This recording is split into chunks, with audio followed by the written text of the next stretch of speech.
Hello everyone, Rodney Dangerfield cousin coming to you live via webcam from my parody entertainment show.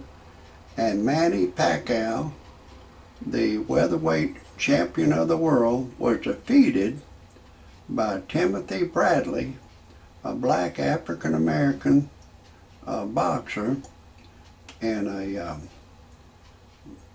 decision. Two of the judges had it 115 to 113 for the black man Timothy Bradley, and one woman judge had it 115 to 113 for Pacquiao. And now you're going to hear the rest of the story after I tell you my disclaimer. Some of the names have been changed to protect the innocent and the guilty, and some of the pictures have been changed to protect the innocent and the guilty, and everything in my parody entertainment show is a parody. Do not take anything I say seriously. Do not take anything I say personal. Do not try anything I say at home.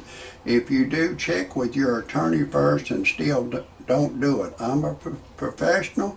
No amateur should ever try anything I say, and everything in my parody entertainment show is fictional. It's all science fiction, and it's all make-believe, and my whole show is for entertainment purposes only, and everything I say cannot be verified. If for some reason you disagree with my disclaimer, now is the time to get your happy ass off my channel immediately. I don't want you to hear a thing I gotta say in my parody entertainment show, and this is your final notice. Now let's get back to Manny Pacquiao. He's a well-liked boxer around the world. He's got a real good heart. He wants to help people. He's building a hospital. He's a politician in his home country, and I respect him. I hope he does real well in life. There's a Bob Arum. Bob Arum said after the fight that that's the worst judge he's ever seen. He said two of them too old to fight, can't see. One of them was a woman judge. He said Manny Pacquiao won the fight, and I hope he does well. If he comes back and if he continues to fight, well, I believe he will, I'm going to give Manny Pacquiao a lesson. They call him the Pac-Man. I'm going to give him a lesson that when you're in there fighting, if all great boxers lose, Muhammad Ali, Mike Tyson, Larry Holmes, George Foreman, they all will lose. They all will lose. And years ago, there was the fastest gun in the West. There was always somebody faster in the draw. Always somebody faster. There's always somebody better in poker. The young guns are taking over poker. I play poker, but the young guns, it's unbelievable how the young guns take over poker. I'm 64 years old myself. These young bucks, they come in there, and they seem to catch on to the game quick. And in boxing, they seem to catch on to the game. All great boxers, they'll eventually lose. And Manny Pacquiao, I want to give Manny Pacquiao and any boxer a lesson. Any boxer. Once you're in the ring, whether you're a kickboxer, they submit you, you tap them on the shoulder that you give. If you see you're getting the crap beat out of you and you see he's just too powerful for you, just tell him, like Roberto Duran said against Sugar Ray Leonard, no mas, no mas. I give up, that's it, no mas. So Roberto Duran was a great boxer. He knew when to say, that's it, I've had enough. Now your boxer, your manager, your trainers, they gonna tell you, you okay? Come on, go back in there. You okay? They see you cut all of your lip, your nose is busted.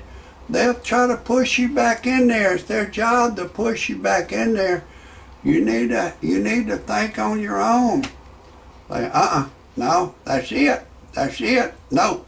Once Manny Pacquiao, if you're winning, you know you're winning, that's one thing. But when you're losing, and all great boxers lose, you've suffered your first defeat since 2005. All boxers will lose. Floyd Mayweather, he will lose. Mike Tyson lost. All great boxers will lose. But there comes a time when you got to say, that's enough. Your manager, they going to keep trying to push you back in the ring. And Manny Pacquiao, you've made a lot of money in boxing. I hope you don't get out of the boxing game punch drunk. I hope everything goes good for you. I believe you're a real good person. I really do believe that. And I believe you want to help people, but there comes a time when you got to hang up your gloves. You got to just quit. There comes a time when, people just got to quit what they're doing. And I've got to break away again for a second to tell you a little bit about who I am. I'm Rodney Dangerfield's cousin. My cousin, he don't get no respect. He's deceased now. Seemed like after he died, the monkey jumped on my back. Everywhere I go, I don't get no respect. I went to buy me a pack of cigarettes, and there was a bitch boy behind the counter, and the bitch boy carded me for ID. I said, hey pal, I'm 65 years old, and the bitch boy carded me, and I don't get no respect. Another bitch boy said, Rodney Dangerfield's cousin, do you belong to Hair Club for Men? And I said, no. A bitch boy said I belong to Hair Club for Men. This is my hair. It's not a wig. And then I went to get me a 6-pack of beer, and another bitch boy carded me. I don't get no respect. I took my wife to a dude ranch. She left me for a dude, and my wife turned gay on me. I said, honey, why would you turn gay on me?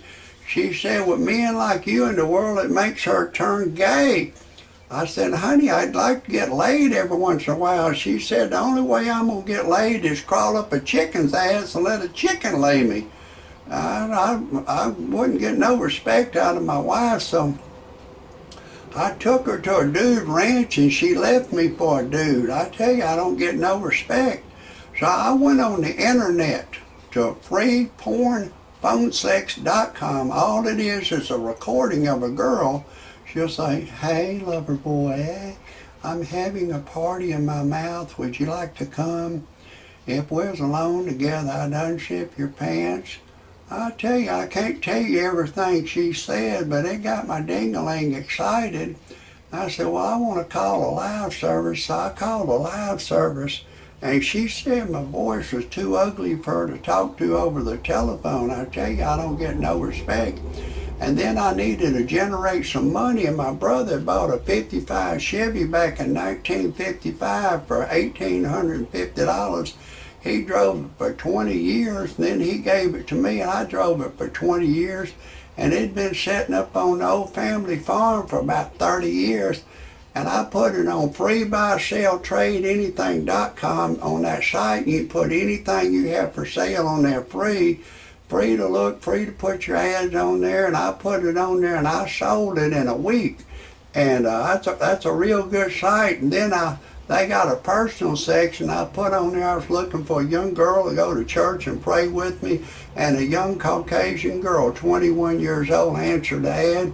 We're deeply in love. I've impregnated her. Our love is going great. If anybody has any comment, criticisms, or anything you want to say about my show, I'll appreciate it if you're typing underneath my show. That's going to be a wrap for today.